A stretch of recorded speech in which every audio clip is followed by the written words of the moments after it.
Chapter 3. The Civic Club was at monthly lunch, each member and each guest wearing a convenient name badge. Bob Harlow, Insurance, was honored to find himself sitting across from Jake Hoteling, U.S. Senate. And though, of course, he knew this distinguished gentleman very well, the name badge nevertheless attracted his attention. And so, after a while, he spoke up about it. "Say, Jake, Senator, no offense, and, Now, Bob," the legislator said, with a genial smile containing some elements of equally genial reproof, "Jake will do perfectly well. Jake will be just swell. Besides, do you want to risk the 50-cent fine for not calling a fellow member by his first name?" And he chuckled. Harlow chuckled too, but he seemed hesitant how to continue. So the other said cheerfully, "Come on now, Bob, drop the other shoe." "Well, yeah, didn't you used to spell your last name Hotaling, same as all the others?" The senator nodded vigorously. He was a big man, in body as well as political stature. "But don't say all the others, Bob. Say most of the others. Yes, sure, certainly I did. And you put your finger on as to why I changed it back to the old original form." "Ah, I didn't know that. The old original form, huh?" "Absolutely. But as I was saying, no, as you were saying, Bob, all the others. Do you have any idea how many other people there are who spell their name Hotaling? Well, I don't know myself, but I can tell you lots and lots. Why, there used to be anyway 4 Jacob Hotalings that I know of in this county alone, as well as who knows how many up in Bergen County, and in fact all along the river on both sides. And just as I was getting ready to hang up my shingle as a brand new lawyer, I picked up a newspaper. In fact, I can tell you which newspaper. It was the old Jersey Whig Democrat, you know, the one that wonderful old rascal XX Bixby put out, as we used to call him. His real name was actually Alexander Dexter Bixby. Had his place way out on Principal Street, between the Glen and the Swamp. Well, and lo and behold, what did I see under criminal reports, but the word arrests Jacob Hotaling, teamster, charged with stealing 3 chickens. Everybody at the table burst into hearty laughter. The senator, who had joined in the merriment, wiped the corners of his eyes and his dark lips with his napkin and continued his narrative. "Well, I said to myself, that does it, Jacob, that does it. And I folded up the paper, and I went down to the courthouse, and I had the spelling changed to what it is now, and used to be before the original Hotaling, or rather, I suppose, his children and grandchildren, they started changing it and abbreviating it. Now, mind, no matter how they spell it is a fine old name, and they're all fine people, and they're all of them my own blood kith and kin, cousins one way or cousins the other." Rather boldly, Bob interjected, "And they can all vote, too, eh, Senator?" "And they can all vote, too. Yes, right. Give that man a good 5-cent cigar." After the laughter was dying down, up spoke someone else. Who was it but Mr. H. Prester Jones, the antiquary and antique dealer and director, part-time, of the small local museum. He cleared his throat and said, "Well, yes, Senator, I well know the problem, because after all, you may have noticed that Jones is not after all a very uncommon name." "Ha ha ha!" "Although, of course, there is only one way to spell it, I thank heavens," he said in his dry, wry, funny way. "But isn't there a school of thought, sir, which holds that your family's name originally had no G on the end of it, and the G was added after the assumption that a G had been dropped, as in readin', writin', and arithmetic, so that, therefore, the original form of the name would have been without a G?" The senator had pursed his lips and raised his eyebrows and said, "Well, I can only quote my estimable Hebrew friend, Mr. Izzy Feinbein. Now he tells me." And of course everybody had laughed heartily. Laugh your troubles away, the old saying has it, and in those days of gloom and pessimism and so-called depression, A good laugh was heartily needed. The senator, as he was always called, the other senator from the state being referred to by his full name, the senator being understood as indicating Jacob Hoteling, the senator was, after all, an educated man. He had been to college, in addition to having merely read law in the offices of old lawyer Bremen, and this plus many years in Washington had rubbed the rougher edges of the local accents from his speech, but he could slip back into them when he wanted to.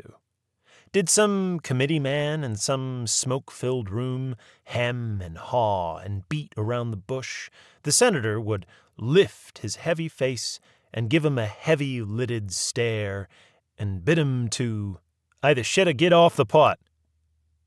And of course, there was none of this when he, for example, made one of his famous addresses on citizenship to the assembled students of the local schools, nor when he addressed the civic club. And as for his justly famous and often reprinted speech at the Flag Day dinner which the Junior Chamber of Commerce gave in 1925, inviting, with laudable attention to the future leaders of our community, 2 outstanding seniors from each of the city's 2 high schools, plus Simpson Trade School, why, let Alton Ahern, one of the young men from Central High, say what he said then.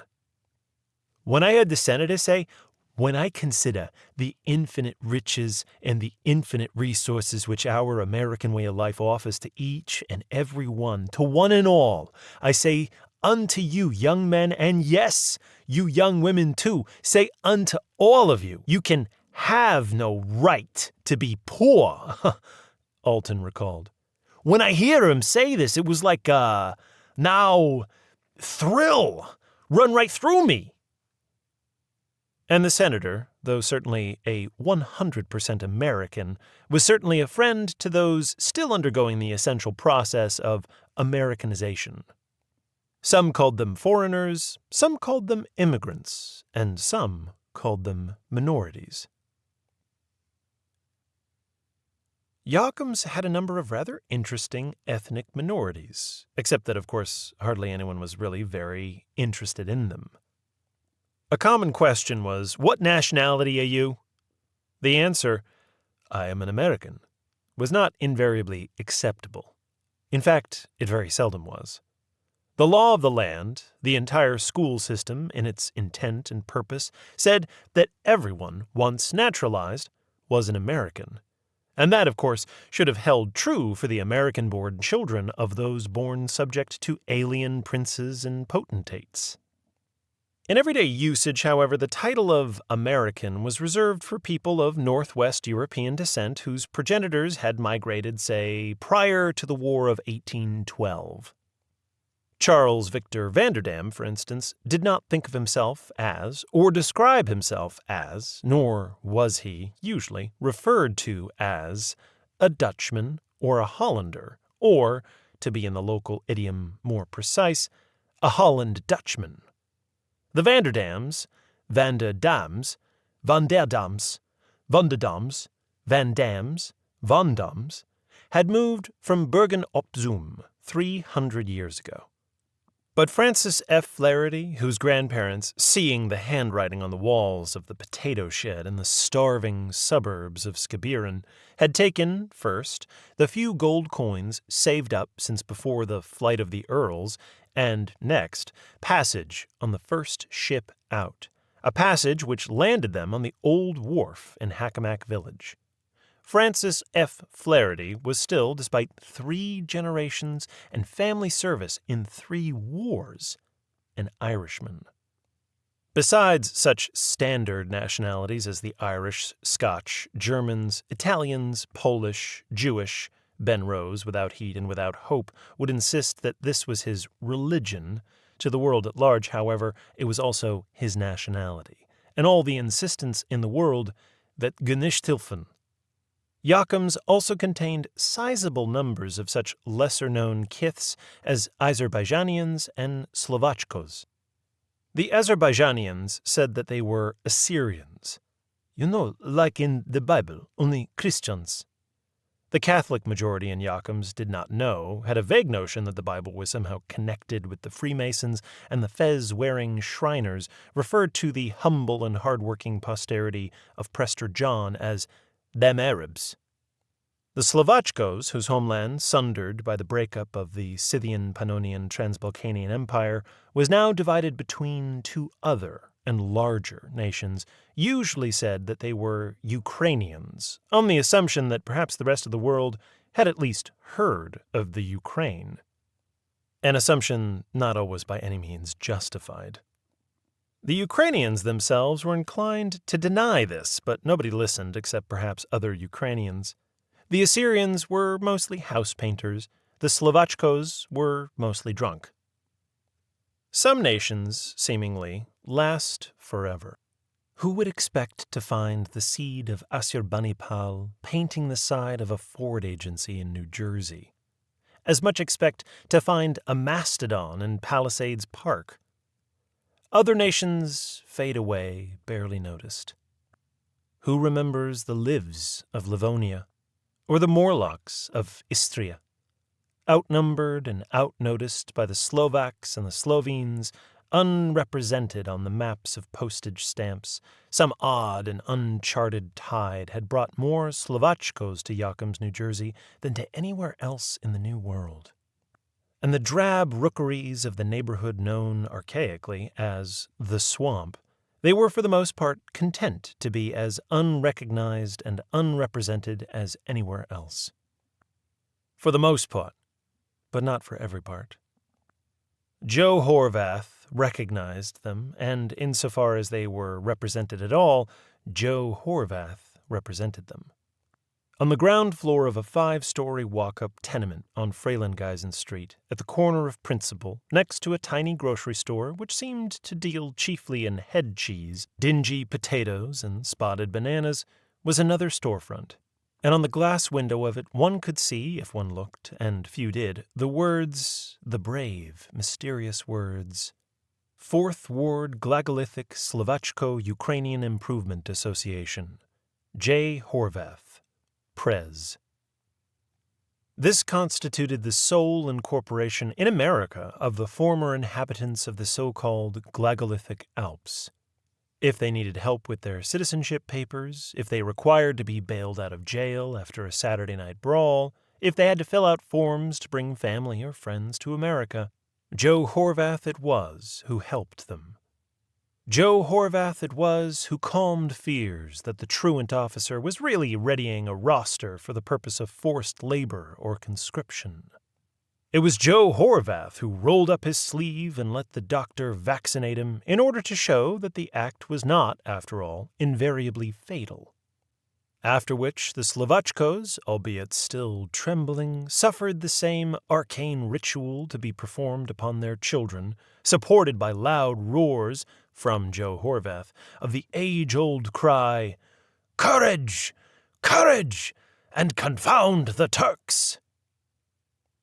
It was also noted that in his capacity of notary public, an office held in immense awe by the Glagolitsky, he would often let the beshawled Bubba women off without paying anything. As for those men who were working every day, he would likelier say loudly, he usually said everything loudly, "You are a rich man, and you should have the gold seal on your papers.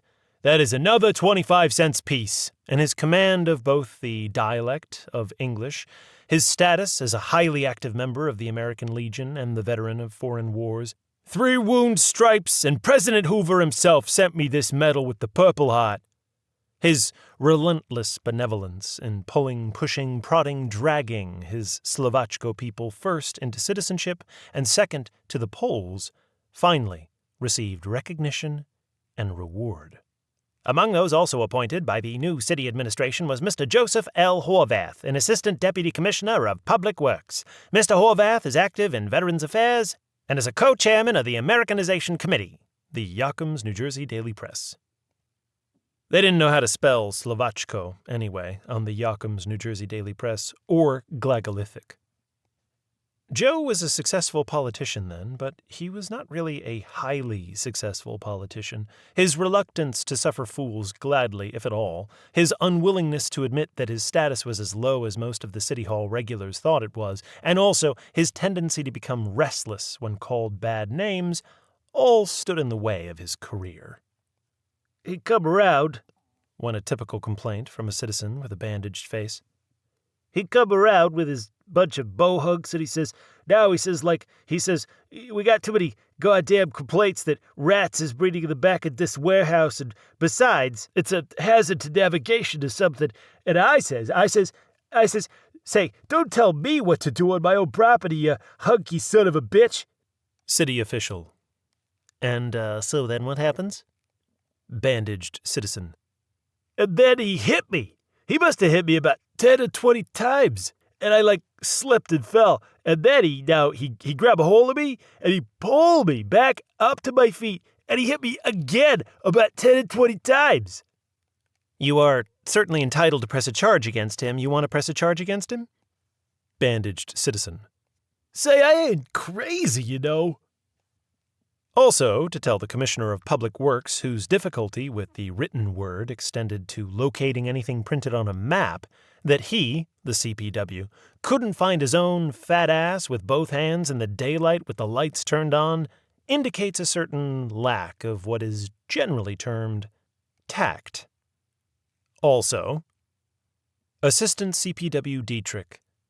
"Say, listen here, Joe Horvath. Don't you talk that way to me. I'll get around to issuing that order when I good and well feel like it. I don't take no orders from you."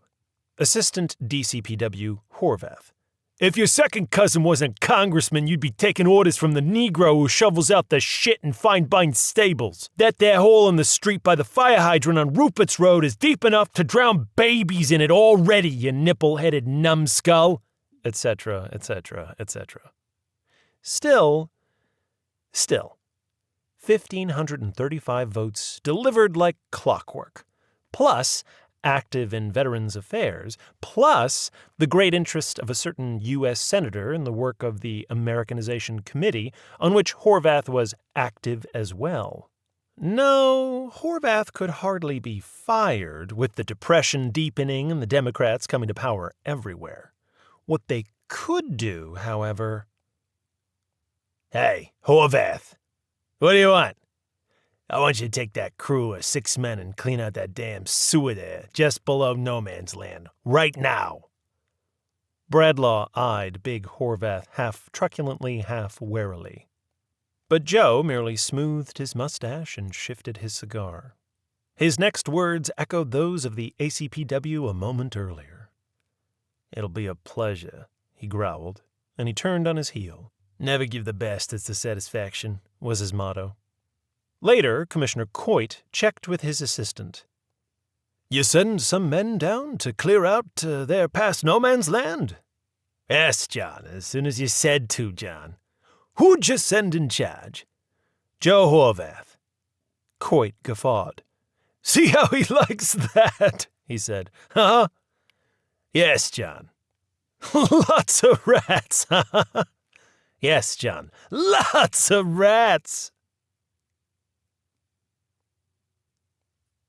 There were indeed lots of rats, and one of them, a huge great-granddaddy of a rat, leaped out of the tangled mass of rubbish which packed the lower part of the conduit and jumped at one of the men. The man screamed, tried to flee, his rubber boots slipping on the slimy surface beneath his feet. For a second, panic threatened. Then there was a sharp report which echoed and re-echoed. The rat fell writhing in the filth and muck, and was immediately stomped to death by Joe Horvath, who had shot it. "I seen bigger ones in France," he growled. He waved his revolver in one hand and his lamp in the other. Come on! What are you waiting for?" The answer, as the frightened DPW crew huddled fearfully together, came from the shadows surrounding them, and the last echoes of the shot died away. A chorus of squeaks and scrabbling sounds came from the darkness. Just outside of the sharp circle of the beam of light, gray forms darted, red eyes gleamed. What makes them darn rats grow so big? Someone muttered. There must be millions of them, another protested. Do they bite you? You could get hydrophobia. I bite you, you get worse than that, Joe Horvath threatened. Let's go! He shined his light around, muttered disgustedly. Look at all this junk. Bed springs, old mattresses, auto seats and auto springs, Christmas trees. At this time of year, boxes, crates. No wonder the creek backs up. No wonder it smells bad. We gotta get this crap out of here. We don't, well, they'll give us all a bum's rush and get some people down here who will. So let's go! He gestured to the men. They moved forward slowly. But they moved. Partly it was Joe Horvath, partly it was the gun, partly it was the reminder of the possible loss of their jobs. If you had a job then, oh boy, did you take good care of it. If you had one. Horvath moved along, holding his revolver on the ready. He muttered into his cigar, gnawed his mustache. The place did really remind him some of the trenches in France 12, 13 years earlier. It seemed an odd reward for it all. But a man was so lucky to have a job nowadays, any job at all. Business and industry in Yokums, like anywhere else, were hit hard. The Federal Ironworks Company and the Alonzo Jones Woolens Factory, both traditionally among the big three of local employers, were laying people off. And even Standard Syrup Refining, the richly famous and legendary Sugar House, was reportedly not doing so well, and had not taken anyone on for a long time. Not even the dead and the retired were being replaced.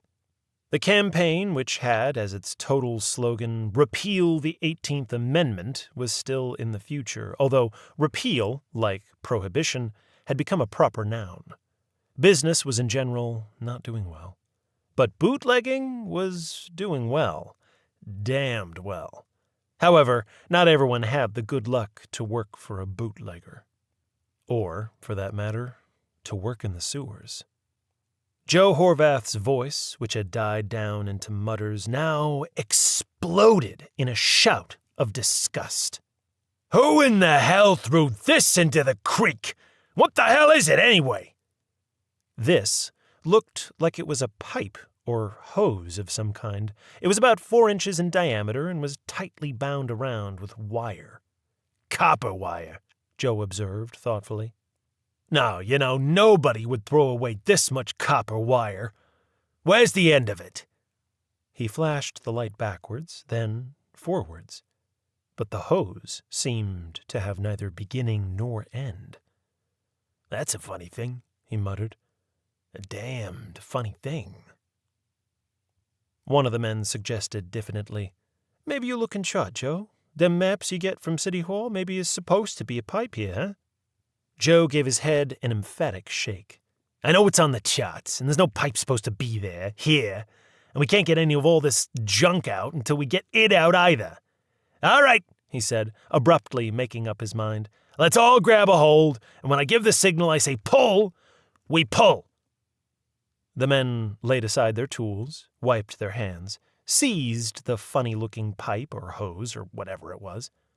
All ready? Get set! Pull!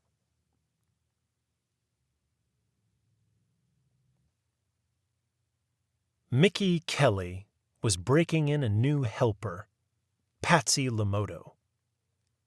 Boy, you're lucky to be getting a job like this, he said, with a sideways jerk of his head, as though he didn't entirely understand it or entirely approve of it.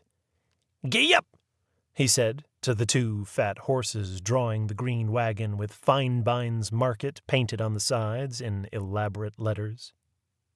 Geez, I know that, Pat said, rolling his own head from side to side and pressing his mouth thin. You don't have to keep telling me. I know it. The hill rose in slow folds. A few of the huge trees had already begun to turn color. The big houses, some of them 50 years old, were set higher up and back from the road, Upper Bluffs Avenue. The Hackamak Bluffs were by no means the Palisades, but they were not only the best that Yokums had to offer, they were there, in Yokums, and gave a very fine view of the bay, the meadows, the Hudson River, and New York Bay, and even of New York City itself. "Although, I don't know, though." Mickey shook his head again, and his red curls bounced. "Some of these rich people—" "Huh? What about 'em?" "If they don't stop paying their bills, boy, I don't know how Izzy's gonna be able to stay in business." Pat said, "Jesus," very softly. "And another thing. Gee up! They're the only thing I do like about this job. He still uses horses. Crazy about 'em. Ah, well. Huh? Oh, yeah. Another thing about this job. He always lets you take home the stuff that isn't strictly fresh no more. These rich people, they don't always have the money to pay their bills, but if by some accident it isn't strictly fresh, boy, you'd hear 'em complain." "Yeah." The road turned. Looking down, they could see the whole of downtown Yokums spread out, with the narrow and winding streets laid out long before there were other automobiles or trolley cars. "Yeah," somebody says to him, I don't want to mention no names, somebody says to him, "What are you giving it away for, Izzy? Make the people pay for it. If they don't pay for it, to throw it in the garbage." And he says, "God should strike you dead first." "Yeah." Pat nodded slowly. His face suddenly brightened. "Bet I can tell you one rich customer who I bet they always pay on time," he said emphatically. "Yeah? Who's that?" There was a touch of sarcasm in Mickey's tone. Look, this new guy trying to tell him the business. "The Stoltzes," said Pat. "The Stoltzes? Who's that? Which Stoltzes you talking about?" Mickey feigned ignorance, wonder, but Pat knew he knew. "Dutch Stoltz," he said excitedly, a touch of red in his cheeks. "Albert Stoltz, huh? Am I right? Huh?" Mickey smiled crookedly. "I know who you meant, all right. Yeah, sure, they pay. On the button." "A pleasure doing business with you," he mimicked their employer's accent. Pat snickered. "I never worked for no Jew before." Mickey gave his head another rolling shake. "Let me tell you, you're lucky to be working for anybody nowadays. Boy." "All right." Mickey was suddenly businesslike, unsmiling. "First stop's right around here. Do you know who's the first stop? You don't know. Okay, look at the tickets." Rather nervously, Pat consulted the thin sheaf of order bills. Wally?" "What you asking me for? What's it say?" Pat swallowed. He and Mickey had been boys together. They had for a while attended the same public school, Old Number 5, together, having, as it happened, both been kicked out of their respective parochial schools the same year and not allowed back till later. They had played ball in Paulson's lots, and they had even showed each other what they had in the bushes behind the lots. Mickey was longer, Pat was bigger. But now he suddenly remembered that Mickey was the boss and he was only the helper. It says, like, Wally, 329 UB. "That's right," Mickey said, suddenly becoming friendly again. "Wally, William H. Wally, 329 Upper Bluffs Avenue. Hey, I'll bet you I can tell you exactly what he's going to say. How about it? You want to bet?" Exactly what he's gonna say. It's a bet, yeah?" Pat was leery. How could he hope to win? "Nah, I don't want to bet nothing." "Oh, come on. We better treat it Bodenheimer's, a cold drink. You can risk 3 cents, can't you? Okay." Mickey turned the horses into a graveled driveway, and he gave a snort of laughter. "But listen, don't you let on now. No laughing, not even no smile, or I swear to God I'll tell Izzy on you, okay? Okay. He's gonna say. Old man Wally's gonna say. He cleared his throat and assumed a different expression of face and of tone of voice. Hello, boys. The housekeeper's busy right now, so I'll take care of this. Wait. You'll see. Someone working in the garden disappeared as they drove up. The order was in 3 bags, and when Pat moved to take 2, Mickey shouldered him away and took the second bag himself. The green, feathery tails of carrots tickled Pat's nose, and he could smell scallions, too, and the earthy scent of potatoes. Mickey rang the bell at the back door, which was level with the ground. Pat wondered at the absence of a back porch. The old wooden houses in Italian heaven up on Goat Hill, they weren't fancy like this, but they at least all had back porches as well as front ones. The back door opened.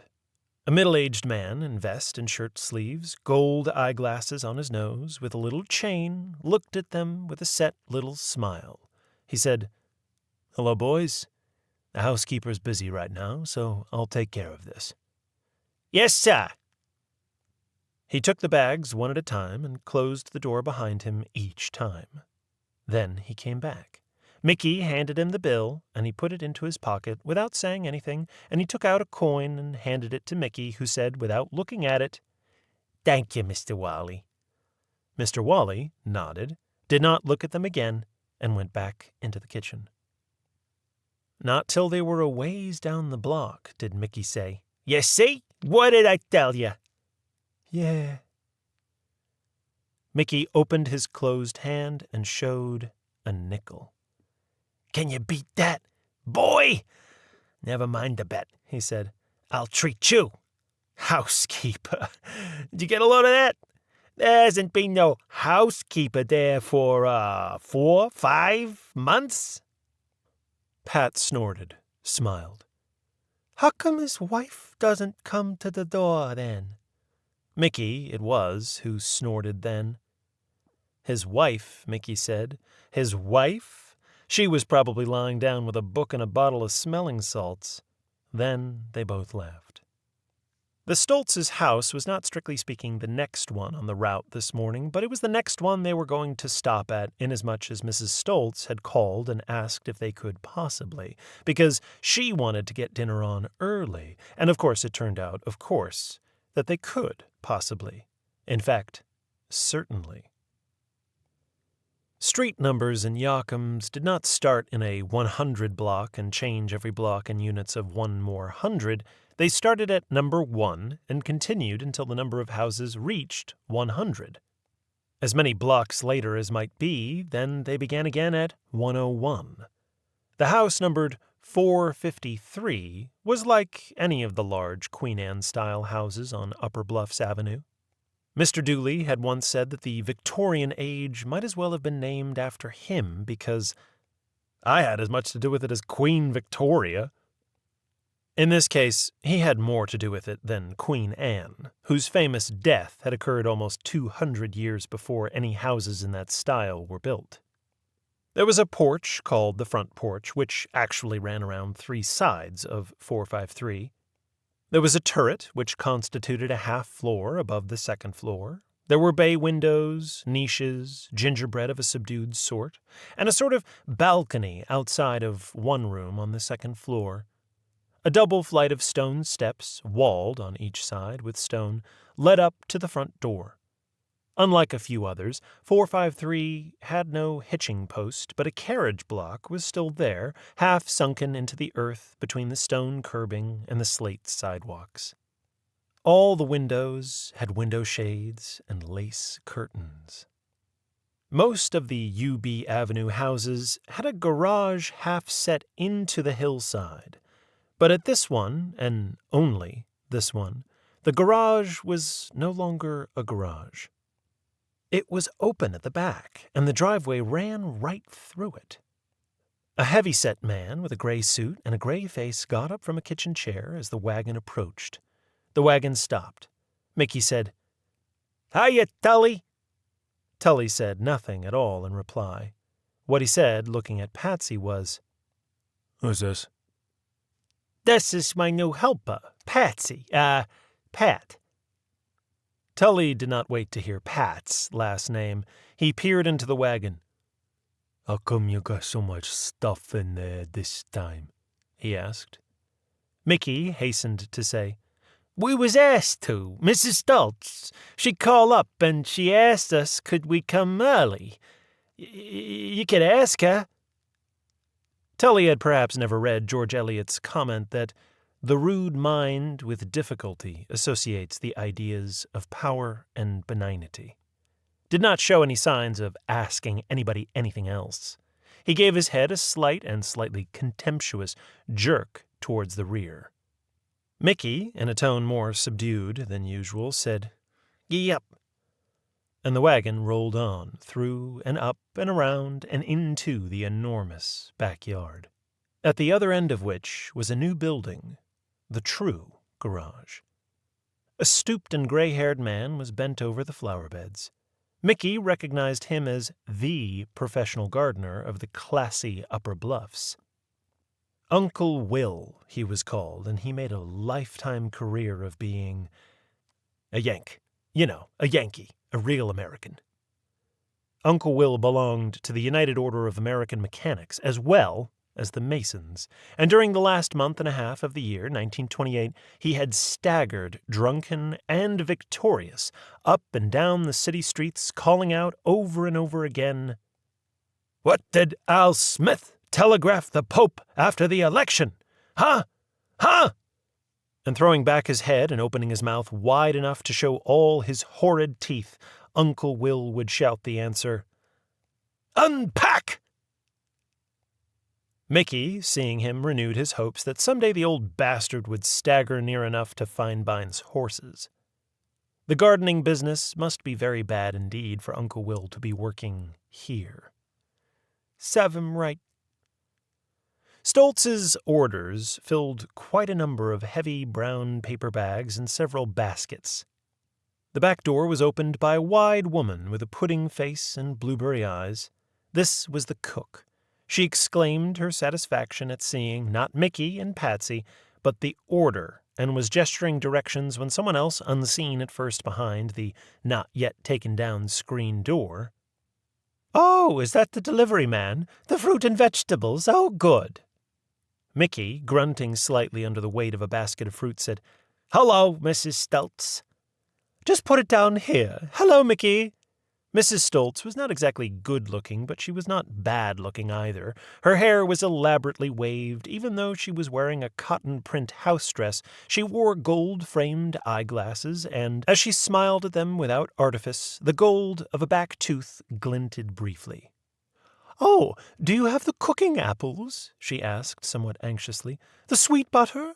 Oh, no, that's the dairy." She laughed at her own mistake. "I'm so anxious to get my pies started. Mary makes wonderful pies," she added in an aftertone.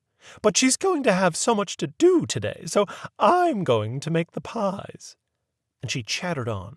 Mary, meanwhile, checked out the delivery not only in general, but almost in every particular, as she always did, but had never found anything really wrong. Satisfied, finally, that there were no worms, weevils, or rotten or bruised spots, she gave a tiny grunt.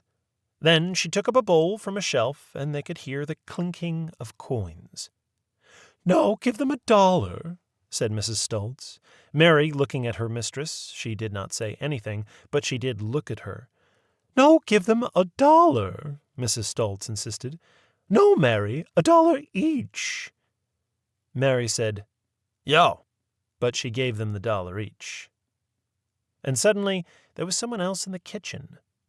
"Albert!" exclaimed Mrs. Stultz. Someone else was with him. Someone with a red and puckered face and the expressionless expression of Tully. But neither Mickey nor Patsy had eyes for him. They had eyes on the big one of the two, in his tan, obviously, custom-tailored double-breasted suit and the tan fedora hat, which had never even so much as sat on a block in Danbury, Connecticut. His rectangular face, his slightly dented nose, his big jaw, running slightly, very slightly, to a jowl. "Albert, the fruit and vegetables are here, and as soon as the dairy brings the butter, I'm going to start the pies." He said, "What you give 'em, Flossie?" Mickey and Patsy looked down, swallowed. He was going to growl. "What?" And he was going to be mad. And Mrs. Stoltz said, "Why, $1 each." The big man smiled a brief and one-sided smile, thrust his hand into his pocket, a gat, brought out a wallet, diamond ring glinting on his fist. What a fist! What a wallet! Peeled off 2 more bills. "Since you catch me at home," he said, "so here's something to remember me by." Abruptly turned to his wife. "How about the meat?" "It's here, Albert, it's here." He nodded, again the brief one-sided smile. He swung back and faced the delivery men. For a moment it was as if he had never seen them before. Then he said, almost indifferently, "Give 'em a bottle of beer too, Mary." They were sure afterwards that they had thanked him, but they did not remember having done so. 1 minute Mary, with not so much as a grunt, let alone a "yo," was shoving the bottles into their hands, and the next minute they were out in the rear yard again. The 2 of them climbed up into the wagon and placed the now empty baskets carefully behind them. Uncle Will looked up briefly, his long gray mustaches bobbing. Then he bent back to his work again. "No Irish need apply," he said, if not loudly, distinctly, and "pasta fazool." "Gay up!" The horses trotted heartily down the slope. "Bye, Tully!" Tully scorned to acknowledge. After a minute, Mickey said, "That Protestant bastard." Patsy, slightly surprised, said, "Oh, Tully?" "What, Tully? I don't know what he is. I mean the, gardener." "That old son of a bitch. I'd like to meet him in Italian heaven some dark night," Patsy said broodingly. Then a brighter thought occurred to him, or at any rate, one equally bright, and he took the 2 bills out of his shirt pocket and smoothed them, the one an ordinary one, wrinkled, grudgingly doled out by Mary. But the 5 smooth and crisp and even. "How do you like that?" asked Patsy exultantly. Mickey swung his head rhetorically from side to side. "Let me tell you," he said. "Let me tell you. You deal with nice people, they treat you nice." Patsy digested this, nodded slowly. Then he asked, hesitantly, "And, how about the, beer?" "Nothing but the best," Mickey said emphatically. Then he suddenly looked over at his helper. "Oh, you mean now? I wouldn't if I was you. Not me. Oh, I'm gonna take it home with me. You can do what you like, but some of these people, do they smell it on your breath? Next thing you know, a complaint. You got a good job right now. Don't ruin it. You can live, almost, on what you get for nothing." Patsy slowly nodded his agreement. Clop, clop, went Drapple and Beauty. The beer, in its nice, squat, brown bottle, with the cold drops oozing down its sides, looked very nice. It looked very nice. But then a sudden thought came to him. "Say, I wonder, would he give me a job?" he said. "Would who give you a job?" Patsy clicked his tongue in faint annoyance at having to explain the obvious. "The big Dutchman. I wonder, would he give me a job? You know who I mean. Dutch Stultz." Chapter 4. Mrs. Mary Mabel Moomaw, would have, in the last 2 previous centuries, have been called a fine figure of a woman. But fashions had changed. Down throughout the year 1919, women were still being admired for having large bosoms, slender waists, and large lower sections tapering to the feet. These lower sections presumably consisted of such items as hips, buttocks, thighs, and legs. But insofar as public illustration failed to indicate the contrary, possibly they consisted of one solid, undifferentiated block. And then suddenly, something happened. It is not known exactly what, let alone why. Millions of women, most of whom were built more or less the same as Mary Mabel Moomaw, had fought, and fought fiercely, for country, flag, and family. And finally, having achieved the first fruits of victory in the form of the 18th and 19th Amendments to the Constitution of the United States, guaranteeing, first, that the manufacture, sale, or transportation of intoxicating liquors within, the importation thereof into, or the exportation thereof from the United States and all territory subject to the jurisdiction thereof for beverage purposes is hereby prohibited, and second, that the right of citizens of the United States to vote shall not be denied or abridged by the United States or by any state on account of sex, suddenly found, and found almost overnight, that the female body forms which had in large part achieved these victories were no longer deemed fashionable at all. Instead, the boyish look had become the thing. The veil had, so to speak, been stripped from off the form of desirable American womanhood, and what was revealed underneath was an absolute absence of prominent breasts, hips, bellies, and buttocks. It was all most unfair, wasn't it? But Mrs. Moomaw had not yielded. Not for her the slenderizing diet, the rusk and the cup of broth, the grapefruit, the breastband or belly band.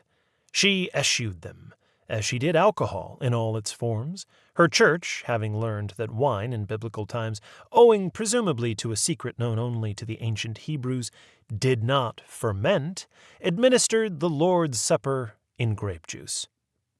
Not for her either was the short skirt or the short sleeve, the cloche hat. Did not such things go hand in hand, not to say arm in arm, but here one had to draw the line in speaking of them hand in hand, then and arm in arm with the fast car, the fast dance, the fast cigarette, the fast hip flask, yes, certainly. If Mary Mabel Moomaw did not weigh any more in, say, 1930 than in 1920, she certainly did not weigh any less. And if her skirts and coats and sleeves were not any longer than in that year of grace, they were certainly not shorter, nor her hats smaller. Her principles were just the same, too.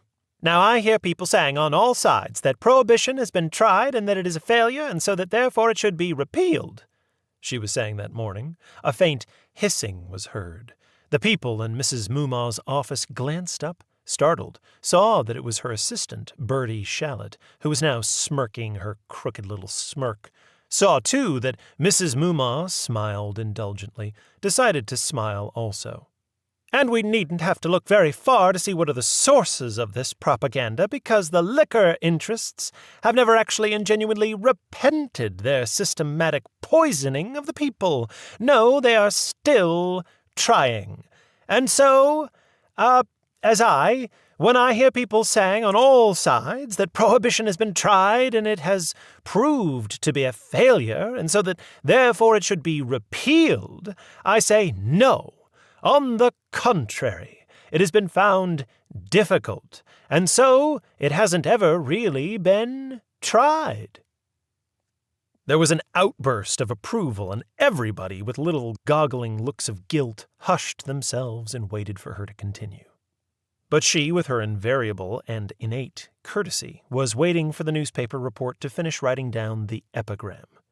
His name was Bill Bomberg, and contrary to what the movies would have you believe, the talkies, as they were rapidly all becoming, he was a perfectly well-mannered young man, used no offensive slang, had neatly hung his hat on the hat rack, and had been wearing it the right way forward, for that matter.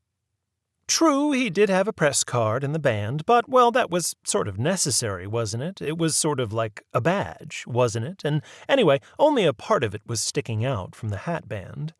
A little part. Mrs. Moomaw not only gazed at him patiently because she wanted everything to be just right, but also she gazed at him with just a touch of something like esteem. The late Mr. Moomaw had been such a dark and handsome man, with just the same touch of color in his cheeks, and if he, Robert Henry Moomaw, A.B., deceased, hadn't been exactly, well, tall, what of it? Neither was this young man journalist your big and gangling type. He was average in stature, and Mrs. Moomaw reflected, employing in her thoughts another out-of-fashion phrase. He was well-made. And then, just in case anyone should think that she was gazing upon him with perhaps more than necessary interest, she gently allowed her gaze to move out the window. Somewhere in the middle distance, a man on a horse, there. You didn't often see that nowadays, whoever he was. She saw him fairly often. The only one in years, though. Well, much as one liked to sing about over the river and through the trees, still, you can't stop progress. And as she thought about grandmother's house, her stalwart face, sometimes known to look, well, grim, from the years of struggle against the poison trust, her face relaxed still more. Had you known her in olden days, in former times, it would be easy to overlook the lines around the mouth, the double chin, faint perhaps but perceptible mustache, and gray hairs, and see once again the Mary Mabel Moomaw of Morristown, of whom many, many people still said, in Morristown, "Let them say what they will, she stands up for what she believes in. And let me tell you, she was so popular when she was a girl." Well, well, be that as it may, also present was Bertie Shallett, assistant to Mary Mabel Moomaw, regional director of the northern New Jersey region of the National Family Temperance Union, and also a stalwart in the fight to secure the vote for women under the federal law. And everything that went with it, and much, much, was to have gone, or perhaps rather, come with it. A newer, purer day for American politics, for one. Mary Mabel was a widow, but Bertie had never married. She had not only given up marriage, she had also given up a wonderful career in education. She had simply walked away from her job at old No. 5 school because she had seen what liquor does to people. The neglected children, the haggard and desperate wives, the drunken husbands and fathers. Where had the children learned that awful language? Why, from their fathers and their older brothers, that was where. Who hung around the saloons, the so-called speakeasies, they called them today. Often Bertie could not sleep. She simply could not sleep. She rose from her bed on the third floor of the women's residence of the NFTU building on Lower Bluffs Avenue, where, for a very reasonable sum, people, women without husbands and children to care for, could find decent lodgings away from the vile sights and sounds of the hotels. And she walked the floor. Bertie walked the floor, wringing her thin little hands, and sighing, and sometimes even sobbing. Till finally, Mary Mabel would come and knock softly. Oh, Mary Mabel knew. However softly Bertie walked, Mary Mabel had a way of knowing, and they would kneel and pray together, oh, so very softly, so as not to wake the others. And also present, and certainly knowing nothing of it, being a man and a married man, although, mind you, a very nice man, was Mr. Hubert Harrison, a government inspector. "Of course," said Mrs. Moomaw, seeing that the reporter had finished his writing down, "I don't address these remarks to you, Mr. Harrison." "I appreciate that," he said, nodding seriously. "I appreciate that, Mrs. Moomaw, because if there is one thing we do, that is, we do try, and I think I can say successfully." And he nodded again. "Oh, I am sure," Mrs. Moomaw turned to her colleague, Regional Director of Southern New Jersey Region NFTU Director Sarah, Mrs. Charles R. Campbell Sturt.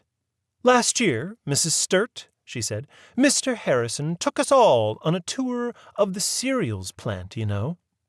It was at once made clear that Mrs. Sturt did not know, and did not know that she did not know. "Breakfast foods," she said. "National cereals," Mary Mabel continued. She would make it all clear in her own way, in her own good time. "Operates the only, what it is," she cleared her throat. "It is a brewery." Mrs. Sturt's jaw opened, sank.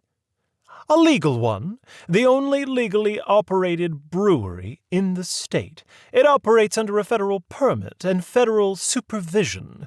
She slightly indicated Mr. Harrison with her head and hand. "It makes malted beverage, what is generally termed near beer." It was clear that she did not care for the phrase. She cleared her throat. "Many people are still of the opinion that any kind of beer is good for the health. Oh, for example, that it puts on weight. It helps people put on weight who are, threatened with, consumption."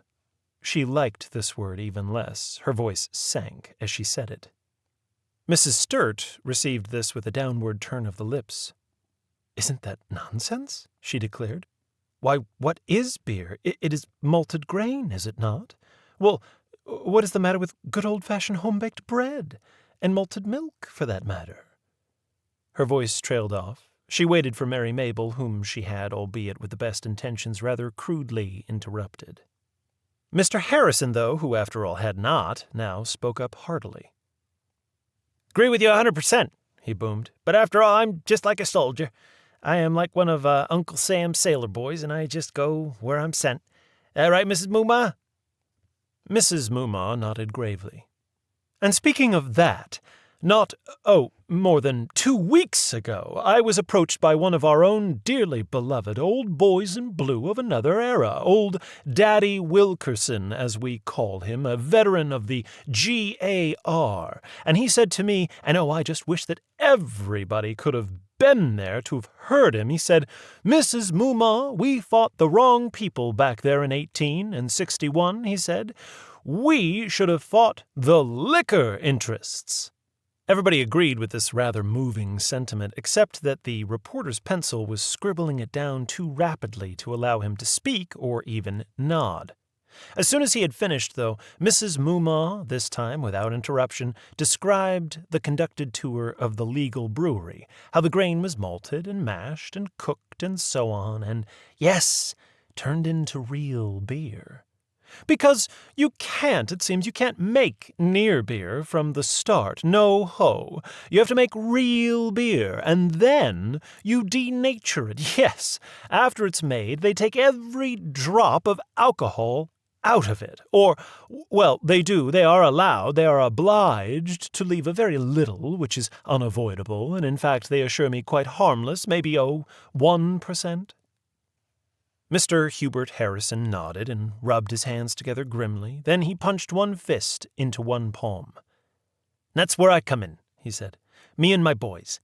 We stand guard there, ladies. And, Mr. Bomberg, we stand on guard 24 hours a day. We have our scientific equipment, and we test every drop of beer that goes into the bottling plant. Because, it's not that we don't trust the manufacturers, no. We trust them. Not trust Professor Brower and the head of the place? Why, a man'd have to be out of his mind not to trust Professor Brower. Man's reputation is as clean as a saint. But that is the law, and we enforce the law. And if the rest of the forces of law and order would just do that, same, why, there just wouldn't be all of this rum running. Although, mind you, I take off my hat for the Coast Guard. Neither snow, nor rain, nor frost, you know? Keeps them from patrolling against them rum runners. Foreign elements, mostly." He wound up with a nod and a cough. Mrs. Moomaw said that the matter couldn't be allowed to be left entirely in the hands of even such devoted public servants as the Coast Guard and the government inspectors, who had their hands full, she had no doubt. There was a time when a citizen had a right to believe that the police would be sufficient to enforce the law. Mr. Harrison, Mrs. Sturt, Bertie Shallett all pressed their lips together and shook their heads from side to side. Mr. Bomberg wrote rapidly on his pad. But as was only too well known, some of the police, just looked the other way. The National Family Temperance Union worked for almost 100 years to get these so direfully needed laws on the law books of the land. The NFTU and the Anti-Saloon League, and of course the churches, most of the churches, she amended, not without a trace of sorrow. The total non-cooperation of the Catholics, that was to have been expected, but wouldn't you have thought that the Lutherans, after all, they were the first of the Protestants, weren't they? Wouldn't you have thought that they... But no. With no more than a faint shake of the head as all this rushed through her mind, Mary Mabel went on. And the NFTU stands like a rock against repeal, but all of this is not enough. We of the NFTU and all our members, we have to keep our eyes open around the clock. Every violation of the Volstead Act that we see, we report it. We must. But sometimes it is just heartbreaking to see what goes on. Mrs. Mumma again shook her head and, taking out a handkerchief, pressed it to her eyes. Bertie, who had leaned over with a most sympathetic gesture, suddenly drew in her breath with a sharp sound. "She means about the lady with the little boy, don't you, dear?" Mary Mabel nodded. She moved her hand to indicate that her secretary should speak for her, and so Bertie, with an introductory smacking sound, began to do so. About 2 months ago, was it 2? Yes, 2 months ago, one of their members, Mrs. Shinwell, her name was, Mary Mabel at this point, and from behind her hanky said distinctly, "Mr. Bromberg, I don't want you to write this down, please." And the reporter obediently set down his pencil.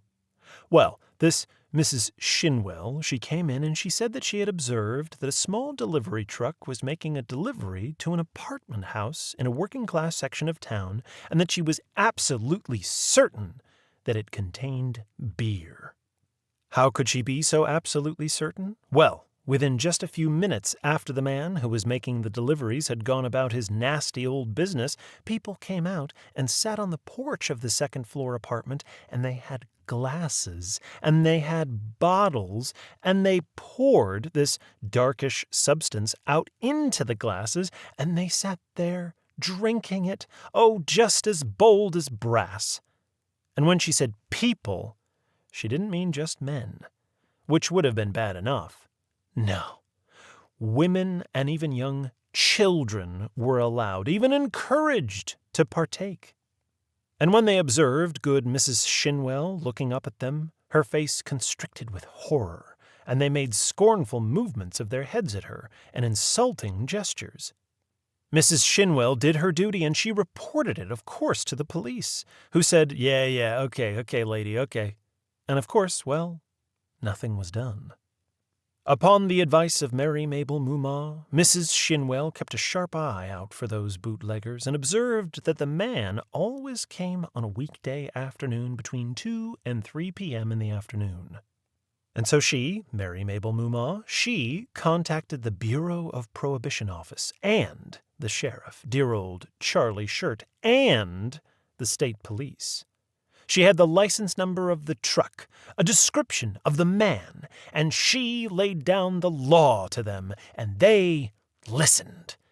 Did the man make his very next delivery? He did not. But only a few days thereafter, while Mary Mabel was going about her business buying a nice leg of lamb at Schultz for the Sunday afternoon dinner at the NFTU residence hall, up came this perfectly strange woman to her and began to shout and scream abuse. This woman said that her husband had been out of work and that after a while he had found work, as she put it, delivering for the Dutchman. And then the police had arrested him, and that as a result, there wasn't enough food to put on the table, and that her little boy needed shoes, and there wasn't even enough money to get shoes for him, and she blamed poor, dear Mary Mabel Mumma for this. She blamed Mary Mabel. "I told her," said Mary Mabel, still from partly behind the hanky, "that we should gladly provide a pair of shoes for her little boy if she would only give me his size, because we have the fund, for the innocent victims of the liquor traffic. But oh, this only seemed to add fuel to the fire, and she became absolutely hysterical. I'm not sure, but what she hadn't been drinking herself. And oh, the names she called me, names I can't repeat, some of them beginning with B." Little Miss Shallot, her eyes bitter, said, "And other letters, too?" But Mary Mabel Moomaw was made of pretty stern stuff. She had known dear old Mrs. Nation, and she was herself, after all, an old suffragette. And it didn't matter who the bootleggers, the rum runners, and the rest of the poison trust and the liquor interests got in cahoots with to try and stop her.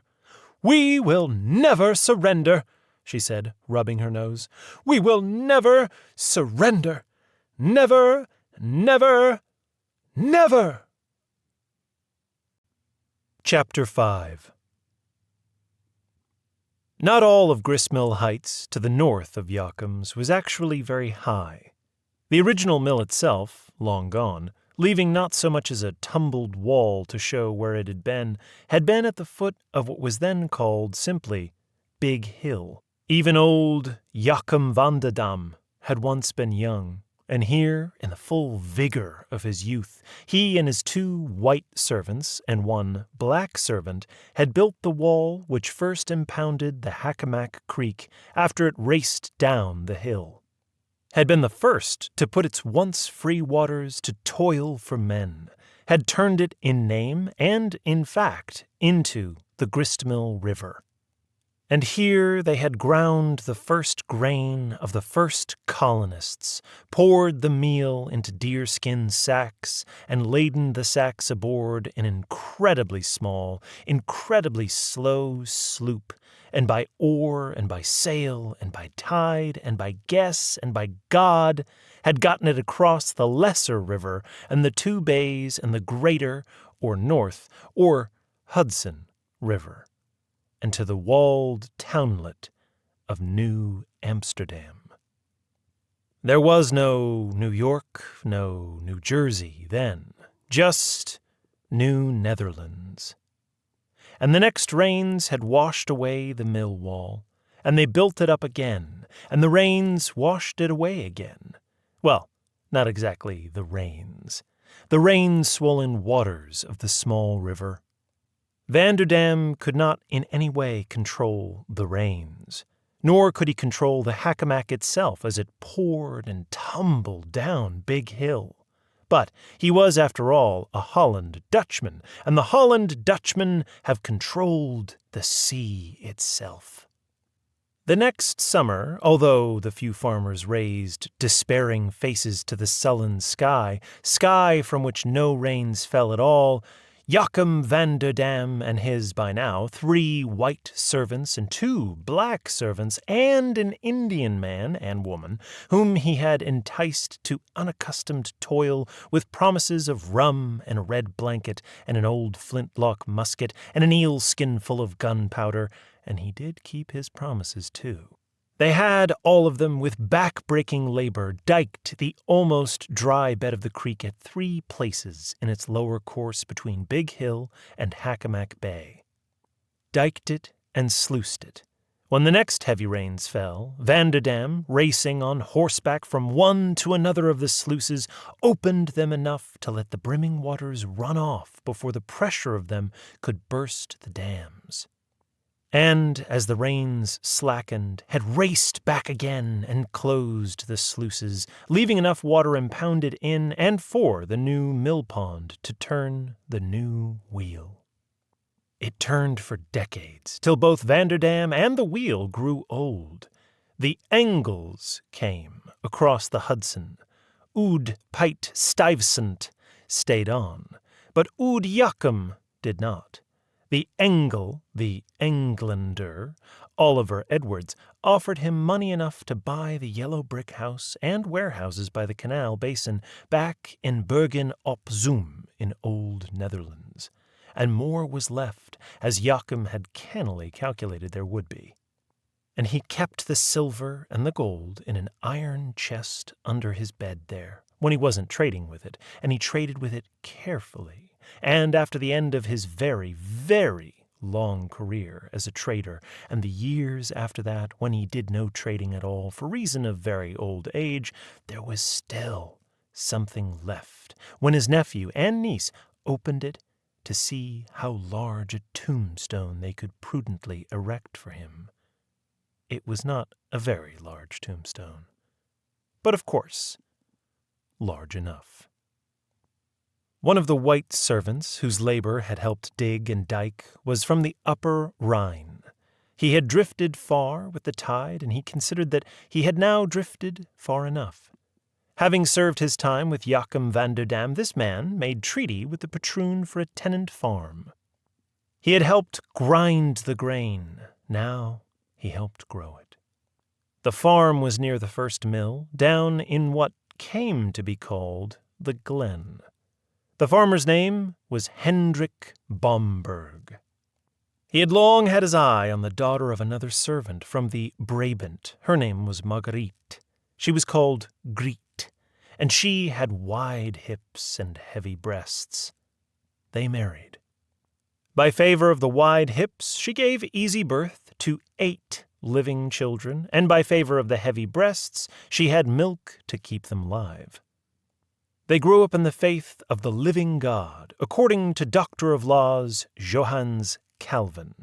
They did not clearly realize that he had been christened Jean in Paris. They rather thought that he must have been the predicant of the great Dutch Reformed Church in Amsterdam. The farm grew wheat and rye and corn. In the kitchen garden was cabbage and potatoes, poultry in the coops, and fish for the fishing of them, although the rent was high. High rents, 5 sons of the 8 children, and not 5 more farms available, not even 4. The first William Bomberg had actually been Willem at first. He took the wherry from Weehawken and apprenticed himself to a baker in Canal Street. It was almost 10 years before he returned. 200 years and some years later, there was still a Bomberg baker in Yokums Glen. The youngest Bill Bomberg could remember chiefly that his father always smelled sweetly, more than he could have said for every father that he worked at night and slept in the morning. "Get up quick and go for the doctor," Bill's mother said to him that one time, the dawn just brightening outside.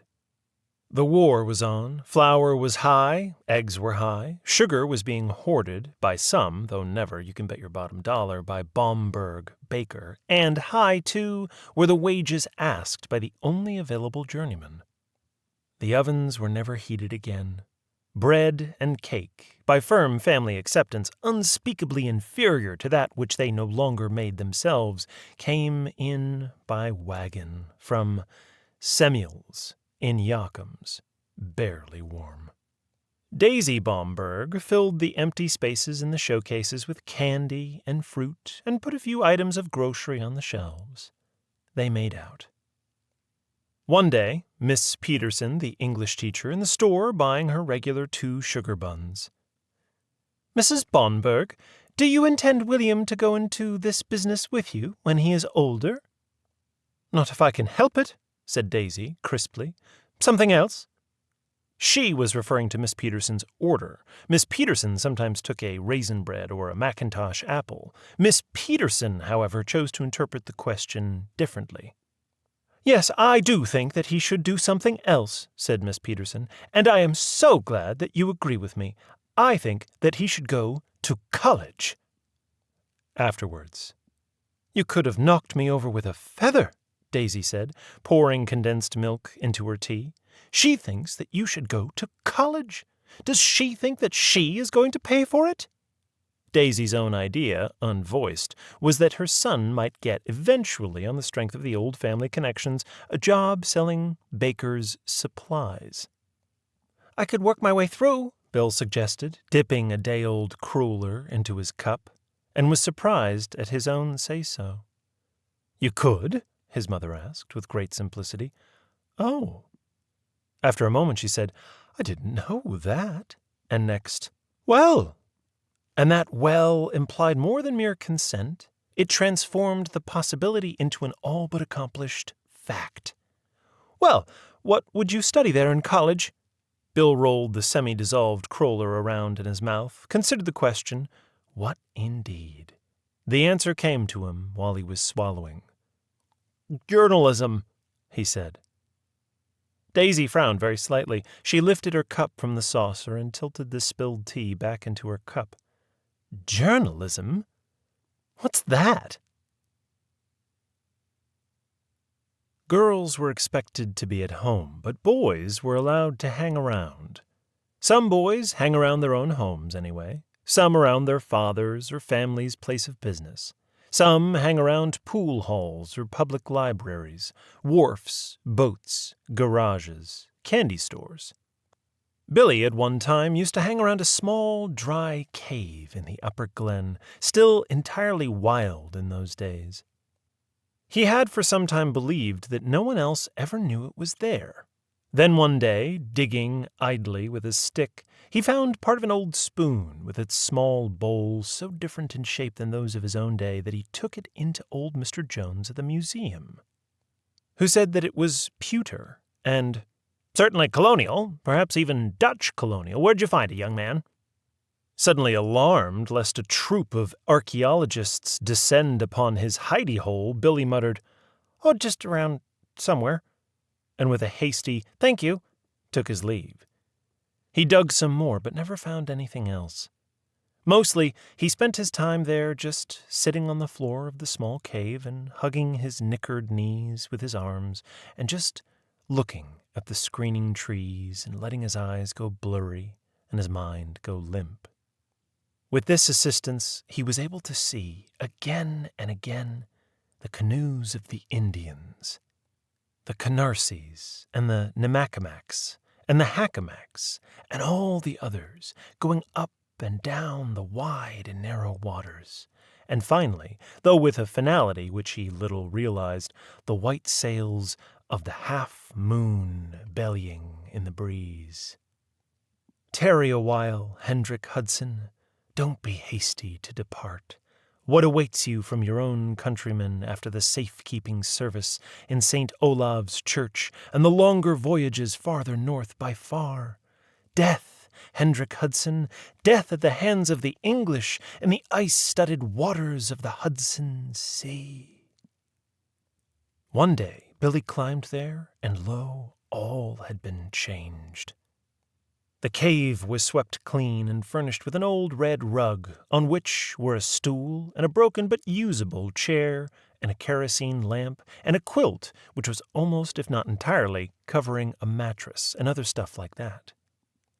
And there was a green canvas flap which was capable of being let down to cover the door of the cave itself. Also, there was a boy named Adam Van Dam and a girl named Ella Stokes, who were maybe 2 years older than he was, and whom he really did not know well at all. Mixed with the shock of seeing others in his own secret place was the thought that since they weren't friends, and that since he was younger, and right that minute uninvited too, though in their preempted place, that they would say something like, "Get out of here, Bomberg!" or "Beat it, kid!" But they did not. None at all. In fact, they were nice to him. They even showed him a real sterno stove they had, and a frying pan, and some bacon and potatoes. "Gee, this is real nice," Billy said, savoring the new atmosphere. "It's like a sort of a playhouse, huh?" Ella said, nodding her head quickly and bouncing her taffy braids and smiling. "Uh-huh." Adam's sleeves had been cut off at the shoulders and his pants cut off just below the knees. It was to be decades before Bill Bomberg saw anyone else dressed in that sort of homemade comfort. Dam was ahead. He was way ahead. And now he rolled over and, supporting himself on his elbows, said to Ella with a grown-up grin, "Yeah, let's play house, Mama and Papa." And Ella, to Billy's astonishment, punched Adam on his naked arm. "Oh, you shut up," she said. Not long afterwards, and having been administered an oath of secrecy, Billy learned what damn had meant and why Ella had been angry at him for saying it then. He learned what they were really playing together, Adam and Ella, and then they let him watch them play it, and then they let him play it with them, smick-smack. And so he learned a lot of things, and as far as he, Billy Bomberg, was concerned, it could all have gone on forever. But one day, almost like a blow on the head, the secret cave was empty of everything, and of Adam and of Ella too. Nor did he see them anywhere around. There was a girl named Olga, though, who had reddish hair and mottled arms, and whom he had a couple of times earlier seen jumping rope with Ella while they sang, "Doctor, doctor, can you tell what will make poor Lester well?" So seeing this girl in the street and surprised at his own boldness, he just walked up to her and asked, "Say, is Ella sick or something?" "Sick?" Olga stared at him. "What do you know about Ella being sick?" He stared at her, stunned by her angry voice. "Sure she's sick. She's a whore," said Olga. "She is not." Olga put her hands on her hips and glared at him. "She is so! A girl under 16 who has a baby is a whore!" "She didn't have any baby." Olga's face turned absolute red with rage. "Well, she's going to, and they put her in jail. Much you know." And she turned and stomped away. Looking after her, Billy felt sick himself. And then, all in a rush, he heard that Adam was in jail too. Adam was not in jail. Nobody was in jail. Adam had run away from home. No. Adam had joined the Navy. No. Dam's father had shipped him off to his, Adam's father's, uncle in Detroit, Michigan? And Ella was not either in jail, exactly. Ella was in a home, sort of. No, Ella was with her older sister, with her aunt, grandmother, in Jersey City. Also, Ella's brother, who really had been in jail, he had a gun, and if he ever found Adam, he was going to kill him. After that, Billy never went near the Upper Glen again. In fact, he avoided it by a mile. The Upper Glen lay north of his house. Billy never again for years went north of his house, the old apartment over the old bakery. Billy went south, and as far south of home as he could conveniently walk and still be home in time for meals or to help out in the store, though much helping out was not needed. Business was never that good. And still, he was from time to time sick with fear that Ella's brother, whom he had never knowingly seen and so did not know what he looked like even, might somehow know what he, Billy Bomberg, looked like and track him down and kill him. And yet with all of that, it was another 5 years before the thought actually occurred to him. Jesus Christ, suppose that was really my baby, not Dam's. And the same wave of sick feeling, but this time mixed with shame and contrition instead of fear, rolled over him, and he missed them both intensely. He wanted to say to them, but he had no idea where either of them might be.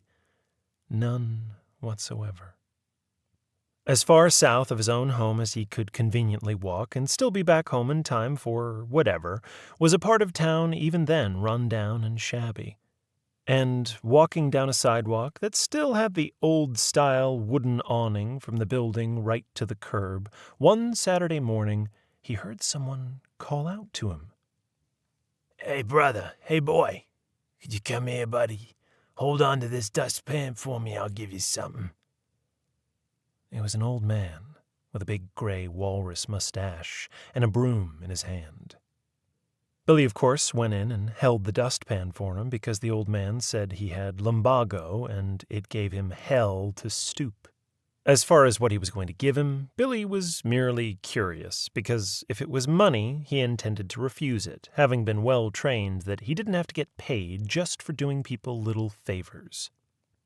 especially old people, because "Someday you'll be old yourself and you'll see," his mother would say, in an accusatory voice which was entirely without any basis at all. In this case, the floor of the sagging, old, gray wooden building had not been swept in quite a long time, and besides the usual dust and dirt, was deep in paper. "Oh, God," the old man groaned in an almost weeping tone as he plied the broom. "What have I done to deserve such agony? Speak, Lord, for thy servant heareth." And then, being evidently unsatisfied with the terms of the reply and lowering his face and voice in a moment, "Shit, piss, and corruption. Lived too long, is the truth of the matter. All my bones broken on the rack of time and ancient age." Then his voice, which had first ascended to an almost old womanish tremor which quavered with pain, the old man's voice suddenly became very deep. "Build thee more stately chambers, O my soul," the old man's voice intoned, "as the swift seasons roll." Not understanding, but very much impressed, Billy looked up. "What?" he asked. "Chambered Nautilus." Billy, still in ignorance, asked again. "What?" And the old man stopped the broom, flung him a look of deep astonishment mingled with disdain. "What? Why, boy, what do they teach you? What do you mean, what? What do they teach you in the schools nowadays? I say, the chambered Nautilus, and you ask what? Why, have you never heard of either the mollusk or the poem? Jesus Christ, I have lived too long." And he threw out his arms, the broom dropping unnoticed to the filthy floor, and turned his gaze again to the shadowy ceiling. Take me now, take me to the bosom of Abraham, O thou great Jehovah. Now I live in an age of illiteracy and of illiterates, and upon the sufferance of imbeciles." Covering his face with his hands, he tottered off and let himself fall down into a chair. The chair was of an age with himself, and let out an alarming creak. But it held. Afterwards, Billy, having finished sweeping the floor all by himself, the something which he was given consisted of a huge mug of excellent coffee, with a heaping spoonful of damp brown sugar and a big splash of booze. It was not refused. This was Bill Baumberg's first meeting with the great, venerable, and perhaps, some said, eccentric Alexander Dexter Bixby, editor of the even more venerable Jersey Whig Democrat. Published weekly, quarterly, and semi-occasionally, young boy Billy. Sole proprietors, Bixby Brothers, Job Printing. His twin, Praxilites Baxter Bixby, had been dead for decades, and friend of Whitman. A great man, my boy Billy, a great man. Shakespeare had predecessors, Petrarch had antecedents, but Whitman sprang up out of nothing and nowhere. Whitman, my child, was the truest original of all the ages. Whitman, genius. Whitman was joy. And as for the rest of the story, well, if he liked to play drop the soap in the showers with an amorous horse-car conductor, why, that was their business. Their soap, too. Besides, in the manner of a Scotch jury, I regard the matter as not proven. Long enough have you dreamed contemptible dreams. Now I wash the gum from your eyes. You must habit yourself to the dazzle of the light and of every moment of your life.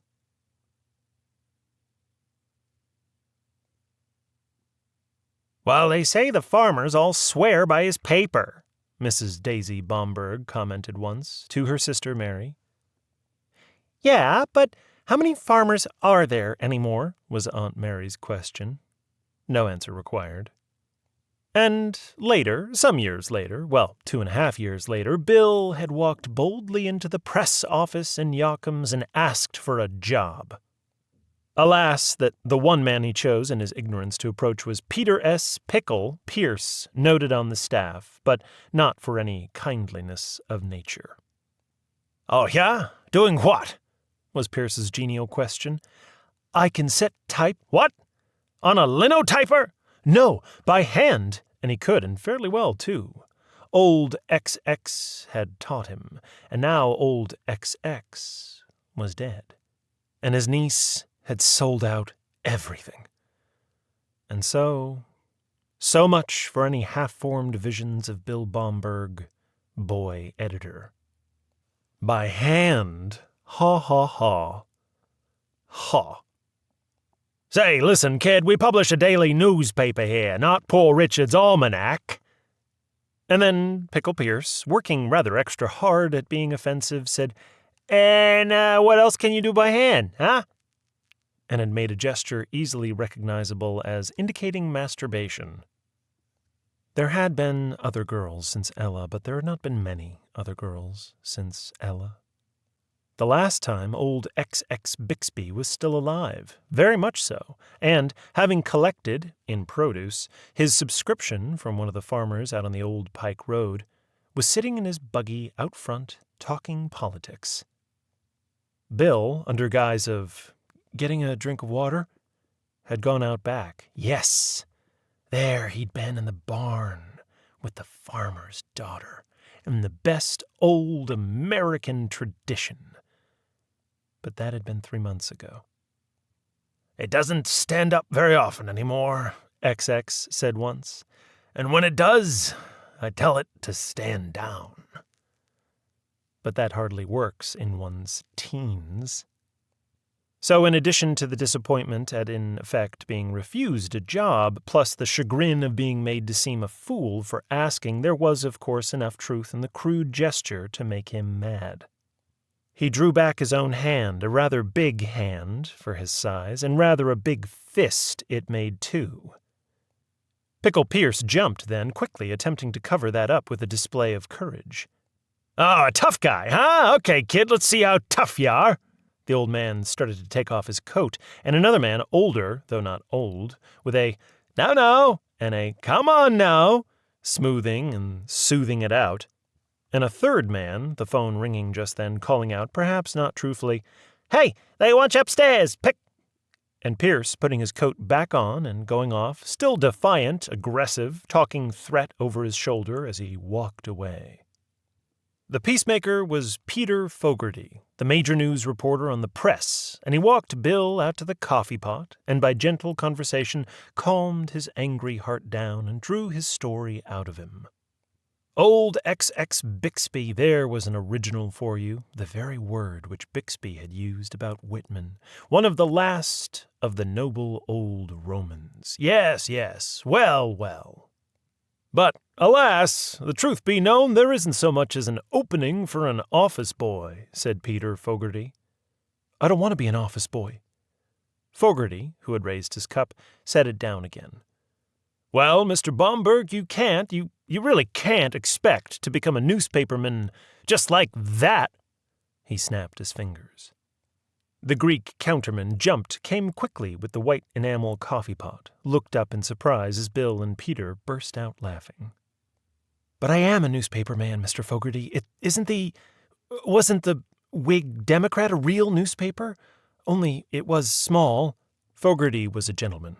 He did not laugh. For a moment it seemed as though he were changing the subject. Have you ever read a book by a man called H.G. Wells, The War of the Worlds? Bill's face burst into a grin of pleasure. Yeah, wasn't it great? Oh, it was indeed. But I had in mind another one. The Time Traveler. Have you read that one too? You have? How am I to put it? Working for old XX Bixby, Mr. Bomberg, working on the Jersey Whig Democrat, I don't suppose you realize it, but that has made you a time traveler. Don't take offense now, but, by the standards of 1885, yes, the Whig Democrat was a real newspaper, but, by the standards of 1925, I am afraid not. Oh, I will certainly not deny that you've had experience, valuable experience, too. You say that he taught you more about history and poetry and other literature than you learned in school, and I believe you. And you can set type by hand and operate a flatbed press and all that. But there is a 40-year gap in your experience, and you will have to close that gap, you see? And he, Peter Fogarty, had talked to the point, and he had mentioned a number of possible ways of closing that gap. And one of the suggestions consisted of the words, the Columbia University School of Journalism. Bill Sr. and Daisy, although her actual maiden name was Van Horn, had been, as she put it, 52nd cousins. In fact, she too was a descendant of one of the 8 children of Hendrik Bomberg and that same Griet, who had come over as a child from the Brabant. And so was Hank Hotelin, who, long years gone, suddenly appeared one day in the bakery, as it was still called, demanding a fresh roll. Young Bill was there, helping out. "Forgot my ugly face, Daisy?" She stared. "Oh, my God," she said. "Hank!" The two of them hugged across the counter. "You must be Billy. Don't mind us, Billy. It's all right, you mind me. We, are related. About 15 miles back on my mother's side." "Oh, Hank, for God's sake!" Later. "Yeah, Bill, you mind me. We were kind of like childhood sweethearts. Then your pa, he beat me out. He asked her first to go on the dayline excursion." "Oh, that's right. He had a new store hat. Oh, he looked so fly." The long and the short of it back then had gone. One, that Hank Hotelin had given up on Daisy, R.E. Bill Sr., and had joined the Army, to the rage of Aunt Henny, who said that only bums joined the Army and that he had disgraced the family, and 2, that he was now out of the Army, and wasting no time, in fact. 2 days later, Daisy announced that she and Hank were getting married. And "Hank doesn't want us to stay here. He wants to grow oranges in Florida." "You don't want to grow oranges in Florida," she informed Bill. "You want to go to college. Well, what are we going to do? We are going to sell this house and divide the money 50-50, half for you, half for me.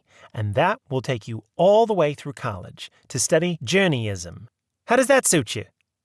He instantly said, "Suits me." And in fact, it had taken him halfway through college. He hadn't been given his half in one chunk. He was a minor. It had been sent him in installments. Looking back, Bill realized that he had been lucky, damned lucky, that it had taken him that far. From wanting to grow oranges in Florida, Hank had switched to wanting to grow oranges in California, but it had been a bad year for that. Suddenly, there they were. Hank and Daisy, not an orange between them, wholesaling Undertaker's Cosmetics in St. Louis, Missouri. But it had evidently been a bad year for wholesale Undertaker's Cosmetics in St. Louis, Missouri, too. Hank, it gradually became evident to his stepson, seldom had a good year. News of him grew wilder as it grew infrequent. When last heard of, he had been setting up an ostrich ranch in Sonora, Mexico. By that time, Daisy had had it with Frank. With the last 2 of the last of the $100 bills, she went into business in Reno. No, the divorce actually came later. She opened a small store which sold bakery goods, candy, and fruits, plus milk and ice cream and soda pop. She said it was more interesting in Reno than in Yokums Glen, New Jersey. She said that she really had no regrets. But, backing up a bit. Yes, said Peter Fogarty, the summer right after the spring when Bill had realized that the money well was dry. In fact, not even the early summer, the later spring. "Certainly I do remember you. Has your soul built thee more stately chambers yet?" There were still no openings at the press, but Peter made a phone call, took someone to lunch, a very good lunch followed by 3 cocktails at Moriarty's, and had in final fact found Bill a job at the Gazette. right across the street. One hand washes the other, Peter said, although it's really just a sort of a summer job. At the Gazette, Barney Watson, the city editor, told him, "Don't get your great white hopes up, college boy. This is just a sort of a summer job. Who was at the Baptist church picnic and all that Elmer Gantry kind of shit?" When Con Considine, a classmate and close friend, called to invite him to spend 2 weeks at the family place in Maine, Bill said, "Gee, Con, wouldn't I love to go, but I've got this sort of summer job." But that was the last time he thought of it in those terms, until one night that same year, fitting skid chains to the tires of his Tin Lizzie, it suddenly came back to him. But he was still working.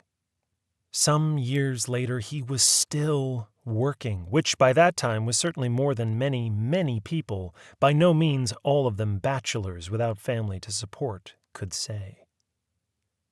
Jesus Christ.